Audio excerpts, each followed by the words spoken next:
Morning, welcome back to the channel, welcome back to Love 500 and welcome back to a little lime green project we have here. No, your eyes don't deceive you. I haven't bought a new car.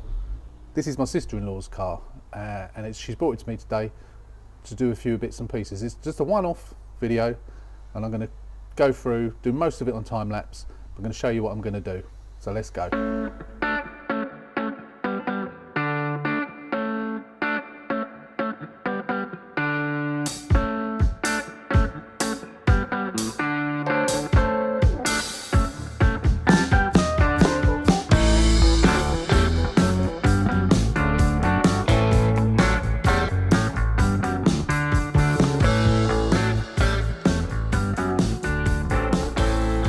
Right, okay, so I've covered the number plate up as it's not my car, but it is a 64 plate, lime green, what I refer to as a pre-facelift facelift. So by that we've got, what have we got? We've got the upgraded seats, we've got traction control, what else? Traction control, stereo and all that, it's all exactly the same. We've got the revised ECU, engine ECU, the vertical one, and it's got different wheels on it. That's about it basically. So it's what I refer to as the pre-facelift facelift. Oh, she's got some spare keys in there. Oh no, that's she's got a parking thing. Parking lock, and she obviously keeps all three keys in the car. That's really useful.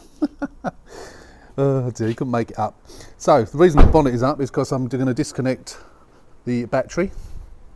The reason being, what I've got to install today, apart from this, which is a rear wiper, is some parking sensors. Now I bought these, said to, I'm not going to be able to buy exactly the same colour, but she wasn't bothered about that. I'm not even sure she's actually seen the colour, but they're nothing like the car, completely different, but she doesn't seem to be bothered about that, so they're going in anyway. They might look a bit odd, but at least they're green. If she wants me to paint them, I'll paint them at a later date. Obviously it would have been, had I had a spray paint, bearing in mind this was a car that I did for her and I gave it to her at cost price. Had I had a can of spray paint for this, I just would have painted them beforehand anyway, but I haven't. All I've got is a touch-up pen, so I wasn't going to buy a can of paint to do that like I did on the previous, on the fake bath I did it. So quite straightforward. They're the same kit as the one I did previously. If you want to see that one in real time, although the sound of it was not brilliant because I didn't have my external microphone then, if you want to see that one, I'll link to it above, but I'm going to stick you up on time-lapse and the entirety of me doing this, and then we'll go through it afterwards briefly and show you what I've done. So here we go, let's get on with it, enjoy the music.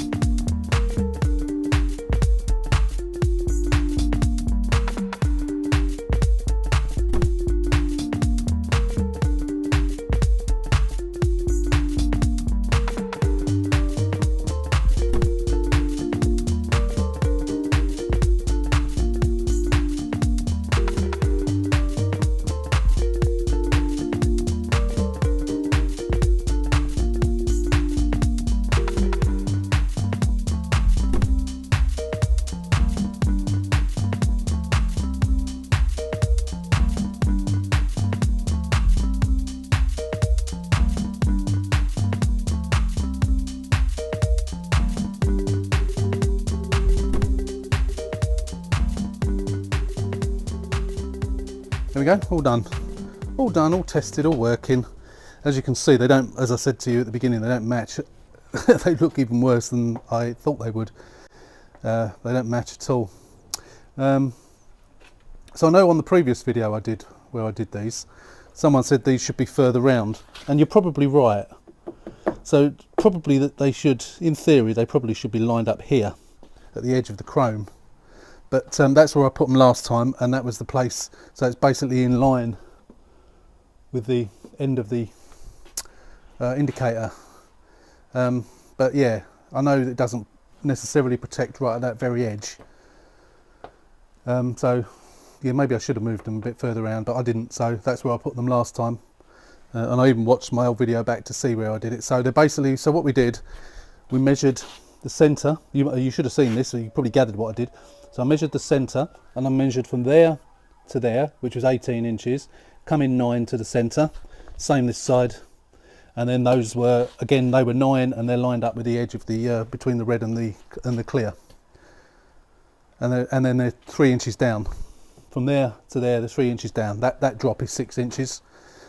Initially, I measured from there, but what I didn't realise, of course, that goes up in the air.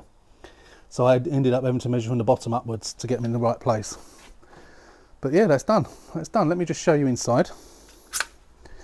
So it's powered by connecting a wire to the reversing wire on there, which is the second one in. I think it's green and grey, I think it is. It's earthed on there. And then all the cables, so the cables are all cable tied, and then it comes up here, and it goes behind here, up through here, out the grommet. The power wires come out the grommet, connect to the rear light, and then the sounder goes up there, and that is on there. Now the sounders on these are quite loud, so I have in the past put them behind here, but I thought I'd let her decide whether it's too loud or not, and if it is, I can relocate it. But that's done.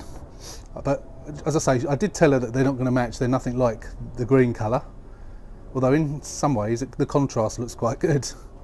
But they're more of an olive green, and then like metallic olive green, nothing like the car whatsoever. So as I say, I did give her the option of spraying it, but she said she's not bothered, so she might be when she sees it. If so, then I'll get some paint, either pull them out. If they'll pull out, you could probably push from the other side, but either pull them out or mask them off, one way or the other, and then paint them. But yeah, we'll cross that bridge as and when she decides she wants to. So that's it on that. What else have I got to do? Oh, let's just put you back on a tripod, and then we'll figure it out. Well, the other thing, in case you hadn't guessed, is the rear wiper. Her rear wiper is shredded, so I've got a new one there. Now, I have in the past had problems with these. If you don't get them off correctly, then these bits break. So it's a bit of a job to get it off. You've got to prise it out, but prise it out gently. Again, can't see properly in there. It's very, very dirty as well, doesn't help. So you've got to get a screwdriver in there, and there you go, it's come out. So when you do it, you got that bit there. Can't get it in focus. Where are you? Yeah, that piece there, the way that fits in. Let me show you on the actual thing itself, on the arm. That might be easier to show you that. So on the arm, you've got this slot here. Where are you? There. If that arm gets damaged, then the new wiper doesn't sit in it properly, and it's very easy to damage that. They wear, especially if you've had these taken off and changed a couple of times. You know what it's like in garages. They don't care at all. Excuse my camera work. I'm going to give that a quick clean up. I might even put, no, I'm not, I was going to put a bit of oil on it, but I'm not. I'm just thinking that will make it slip off easier in the future, but I don't want it to slip off, if you see what I mean. I want it to sit in there. Bit of elbow grease on there, and then hopefully this will just slip in, said the bishop to the actress. Yeah, nice, there we go. Perfect.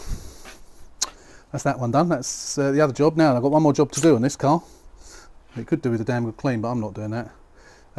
What we're doing now is I'm going to fit an alarm. As you probably don't know, as you probably do know, I should say, Fiat 500s, what have I done with the alarm? Oh, there it is. Yeah, Fiat 500s don't come with alarms. They don't come with an alarm as standard, and they don't come with an alarm as an optional extra. From 2008, when they first came out, when the King was a boy, to now, even on the facelift and even on the Abarths, they don't come with an alarm. Obviously, they all come with the same immobiliser, with a chip in the key, etc. and the body computer and so on and so forth, but they don't come with an alarm. Now what I bought 2 of them. I was going to put one of my own cars, and I haven't yet got round to doing that. So this is going to be the guinea pig. So what I bought is this. It's a very basic 2-wire. It's actually a motorbike alarm. 2 remote controls. So it's not got any fancy things on it. It's just basically a vibration alarm. So I don't actually know yet where I'm going to put it, but it just connects straight to the battery. It's got an inline fuse. It's a real basic thing. But I thought I'm not going to do it on this video. I'm going to do a completely separate video on it and upload it as a, because I'm sure there are people out there who don't want to go out and spend 250, 300, 400 pounds on a Pandora alarm, or even a more sophisticated or less sophisticated than a Pandora. You know, something that's going to cost 150, 200 pounds. Some people just want a basic alarm for a bit of peace of mind. That's what this is. It's less than 20 pounds. I've had them quite some time. It's about 18 quid. So we're going to fit it as a bit of an experiment to this car and see what happens. So yeah, I'm going to go through the video and I'm going to do that. So for this video, this is the end of this video now. So yeah, so if the video for fitting that alarm in this car is finished before this video is uploaded, then I'll put a link to it. If not, then you'll have to see it some other way. But just go to the how-to series and you'll find it. So thanks for watching. Hope you enjoyed this video. Only a quick one. Hope you enjoyed it. Stay safe, take care, and we'll see you soon.